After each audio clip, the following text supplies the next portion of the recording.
Fox News Alert, I'm Juan Williams, and this is The Five. We begin tonight with our continuing coverage of the utter devastation in Texas following Hurricane Harvey, the most extreme rain event in the history of the continental USA.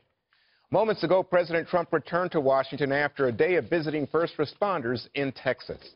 In Houston, we're still seeing dramatic rescue after dramatic rescue, such as this one captured by a traffic camera on the San Jacinto Bridge. Tonight, the mayor of Houston instituted a curfew from midnight to 5 a.m. in order to prevent looting of evacuated homes. The death toll from the storm now stands at 16, including Sergeant Steve Perez, a highly respected 34-year veteran of the Houston Police Force. We couldn't find him, and once our dive team got there, it was too treacherous to go under and look for him. So we made a decision to leave officers there waiting until the morning, because as much as we wanted to recover him last night, we could not put more officers at risk for what we knew in our hearts was going to be a recovery mission. Goodness. For the latest, let's go to Trace Gallagher in Kingwood, Texas. Trace? I got to tell you, Juan, we are about the last rescue boat out tonight. We are on Lake Houston. This is the Barrington subdivision. It's a golf club community, and we've been out here for about 2 hours, and we have not seen anybody. But the crew we were with says earlier they saw a man who was on his balcony, and he said, look, I've got food, I've got water, I've got electricity, and I'm not leaving. And it's odd because you can see some of these homes actually do have electricity, though the water is rising inside. But if you are not going to leave now, I mean, we're about the last boat out here, it means that you are going to ride it out for the night. You're betting that the water's not going to get any higher, which it could be risky because it appears the water really is not going down at this point in time. They rescued some 400 people out of this area today in Lake Houston. This is the northeastern part of the city, and we saw people today that really held on as long as they possibly could, getting their valuables up to the upper stories before they left, and they came walking out or boated out with dogs and cats and suitcases and all kinds of stuff. Just to give you an idea of how fast this water came rushing in, we saw a couple of U-Hauls down about a block over there, and the funny thing is it appears they came here, tried to load up all their stuff, and then were trying to get out. But the problem is one guy told our crew that he came up, we just hit a stop sign or something. We just actually rolled over a stop sign. He told our crew, Juan, that he thought he was going to come home, and 15 minutes later he walked outside and it was entirely flooded. The entire neighborhood was flooded. This is kind of the devastation that we've been seeing now for days. There is a little bit of good news because, as you can see, it's not raining for the first time in 5 days. We even saw a peak of the sun a bit earlier, but wow, they've got a long way to go here, Lake Houston and the rest of southeastern Texas. Juan. Trace, it's been a long day for you. Thanks. Stay safe. Let's now go to Caroline Shively, who's at the Houston Convention Center. Caroline. Hi there, Juan. 10,000 people have walked through these doors. It's simply too much. Max capacity was supposed to be 5,000. So a couple blocks away, they've now opened the Toyota Center where the Houston Rockets normally play. They're going to try and get some of the people who are here without cots, without enough room, and push them over there. The city will open a third mega shelter if they have to, but so far it's been holding steady around the 10,000 mark. We have seen people of all ages walk through here, including two little girls we met earlier today, one in a tutu, one in a Cinderella dress. We're also seeing the elderly come in, lying on the floor because they ran out of cots here, but they are getting clothes, they are getting hot meals, and this is where it all happens. This is where the volunteers gather the clothes, the shoes, the things they need, and it is all being made happen by local Houstonians, giving their time. Some of their houses are even flooded out, but they're here. This is Amber Townsend. Amber, tell us what you're up to and why are you here? I am here to kind of definitely give my time to the community. Philanthropy is my passion, but I had such a burden. I had to get out here today. I couldn't wait any longer. I filled out the form yesterday with the Red Cross, and I was like, I've got to go serve, and so it's so cool. I came here by myself. I didn't know what I was getting into. I just said, just use me. And so, Yeah, how's it work? So somebody says what? I need shoes, I have no clothes. so it's kind of cool. You were actually standing in the drop-off section. They actually drop the clothes off here. We literally were out in the rain. We're going and collecting them and bringing them in. We are physically sorting through the sizes, right? Small, medium, large, 34, 32, whatever. And then someone will come and they're like, oh my goodness, we need somebody that needs such and such. We need baby blankets. We need socks. A lot of people, someone just brought in, it's like ridiculous. These are brand new, I swear. Most of these are either dry clean or they have tags. I'm just so ecstatic because it's like beautiful things. It's not their, whatever they were thrown away. It's their best that they're giving to the community. Amber, thank you so much. Thank you you. too are giving Thank your you. best to the Thank you. community here. An outpouring of volunteers and help here tonight, Juan. It's beautiful to see. Caroline, thank you so much. That's sort of a break in the clouds to see people helping each other like that. Thank you, Caroline. Harvey is also having a significant impact on the state of Louisiana. Let's go now to Rick Leventhal, who's in Lake Charles, Louisiana. Rick?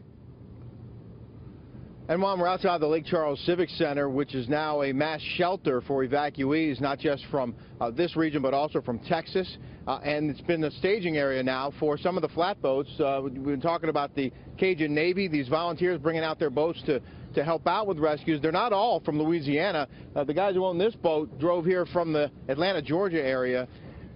So they drove about 1,000 miles to bring this boat here to help out. And in fact, they can't get into Texas right now because a lot of the roads are closed and they're turning people away. So they're staging here in Lake Charles, where there may well be a need for rescues again tonight. Last night we witnessed dozens of people being pulled out of a neighborhood that was heavily flooded because of the rising waters, and they're expecting more heavy rain tonight. In fact, the flooding was so bad that the Purple Heart Rec Center, where a lot of the people were evacuated to, also had to be evacuated, and those people were brought here to the Lake Charles Civic Center, which is, as I mentioned, is now a mass shelter. And we spoke with the Louisiana Governor, John Bel Edwards, earlier today, who told us that this state is now offering its assistance to Texas because Texas was so helpful during Hurricane Katrina and other disasters over the years. So let's listen to the governor. We've always been really, really good at taking care of our own, and now we're being good neighbors to Texas as well. And by the way, they were great neighbors to us. 12 years ago today, Hurricane Katrina hit Louisiana, and we could not have had a better neighbor than Texas. There really is a spirit here of helping out, and I wanted to talk to some of the guys with the boats about why they're doing what they're doing. One of those gentlemen, his name is Todd Lowe, and here's what he told me earlier tonight. It was pretty frustrating, getting over there trying to help people, and they, turn us around and say we can't get in. So it is what it is, I guess. Would you have kept trying? Do you think you could have got in? Oh, we could have found a back road or something. There's always a way. Yeah. And what's your goal out here? Just to help as many people as we can help. The storm is headed here for Calcasieu Parish overnight tonight into tomorrow. They're talking about possibilities of 4 to 6 inches of rain, possibly more. There are warnings for possible tornadoes. And this area is on guard, Juan. So they've seen a lot of flooding here. It's been raining here for 7, 8 straight days now. The ground is saturated. When they get these heavy bands of downpours that have been coming through here, the streets often flood and some of these neighborhoods flood. So they're standing by and ready to start rescuing people if necessary.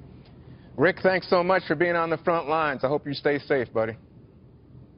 Sure. Kimberly, just let me turn to you and ask a little bit about how you perceive the idea of so much consistent rain. 4 straight days of rain. It's like something biblical is going on. It is. I was going to say it's like the end times. I mean, I half expect Noah's Ark. That's what it seems like. And you've just really never witnessed or seen anything like this. The president touched on that and really trying to bring it home to the rest of the country, because we can watch these images, but we are not feeling the power and the onslaught of that water coming down. It's so incredibly powerful, and just people losing everything, every memory, every memento and picture and piece of clothing or anything that they had, they worked so hard for, at their jobs to provide for their families. Can you imagine that? And just the feeling of loss and disappointment, and mothers and fathers just probably feeling like they let, their family down, because you can't help but just feel racked with guilt over all of it, And when I see the people just chipping in and trying to help each other out, it's really heartwarming, and I'm just so sad and devastated, and thoughts and prayers go out to Officer Perez and his family. And here's a man trying to serve after 30-plus years in the community, and went out there again and lost his life. Yeah, in fact, the story is that he said to his wife, "I've got a job to," because the wife was trying to get him to stay home, but he went anyway. So, Jesse, what struck me in watching Caroline Shively's very good reporting and interview with the volunteer was what a contrast to the Superdome. Yeah. Remember the Superdome in Hurricane Katrina? And so now they've got double capacity. It was about 5,000 at the convention center in Houston, 10,000 people in there. But it looks like everything's taken care of and volunteers are there. Yeah, they've definitely learned their lesson from Katrina. I love just listening to these reports where Louisiana governor said, Texas had our back, and now we're going to have their back. It's amazing to see, and you see these two kids playing in the tutus. It's just a beautiful thing. It's a lot of humanity out there. Texas is making America great again. I thought the president's trip today gave a real shot of adrenaline to the crowd. It wasn't necessarily a visit where it's, I feel your pain, I'm going to give you a shoulder to cry on. It was more cheerleading. Let's do this. Let's do this together. Rah, rah, recovery. Yeah, there's a little marketing and PR behind it, too. I understand that. He said we're going to set the gold standard for recoveries for future years. But at the same time, these natural disasters have a way of making presidents step up to the plate and move beyond politics. Remember what happened with Sandy, where President Obama came in, really wiped Romney off the map, put the bomber jacket on, got out of Marine One, toured the beaches with Chris Christie, and people look to the president in times like this. And you think about the last couple weeks, how divisive things have been and how angry the country's been. And this has been a real unifying moment for Texas, for the country, and I think an opportunity for the president to heal some of those wounds. So, Gillian, let me just turn to you real quickly and say that one of the points of controversy today, especially coming from the blogs on the left, was Mrs. Trump's stiletto heels going to the helicopter as they were flying off, I guess, to get on the plane to Texas. What do you think?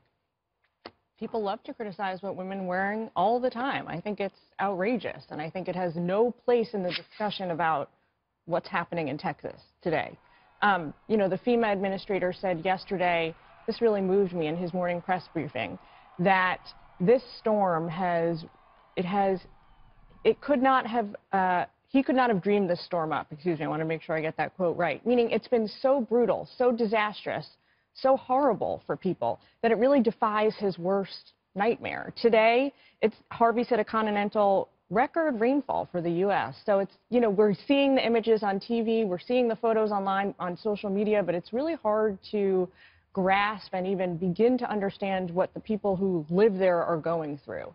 You can sort of see it and visualize it, but you can't understand it unless you're there. And so it's just been a heartbreaking time for all of us. I think the one good thing to come out of all of this horror is these stories about American resilience that we see over and over and again. It kind of restores faith in humanity, at least for me. Stories like Sergeant Steve Perez, the Houston police officer who died, local civilians from Texas and neighboring states who are rushing in on boats, on canoes, on rafts, anything they can find, going door to door to help people and animals and save them. Those kinds of stories, I think, are just incredible for the country at this time. Greg, what do you see? Well, I see and I hear a lot of the same things, which is we're talking about all this coming together stuff, and it's a shame because it's ignored all year round. The idea of basic good citizenry is actually mocked in the media because the storyline in parts of middle America and Texas and where not is one of oppression, division, and bigotry. You think about all the nonsense causes that take up conflict airspace. I call it conflict airspace, where there's these ridiculous fights over bathrooms, over pronouns, microaggressions, identity politics, gender politics. These are the things that consume people in the media, people in academia, people in entertainment. Harvey comes and washes all of that away and reveals what really matters are not these bizarre manufactured squabbles, but things that actually happen to people every day in their lives. Even when they're in over their heads, literally, they aren't in over their heads. They don't need inspiration from me. They don't need inspiration from a leader. They don't need inspiration from religious leaders. They inspire themselves. This is the America that the news ignores because there is no conflict to build up. You can't gin up anything with this. And there's no Antifa helping out because they can't find anybody to punch. Right. That's a great point about division. Horses to stab. Yeah, they like to do that, too.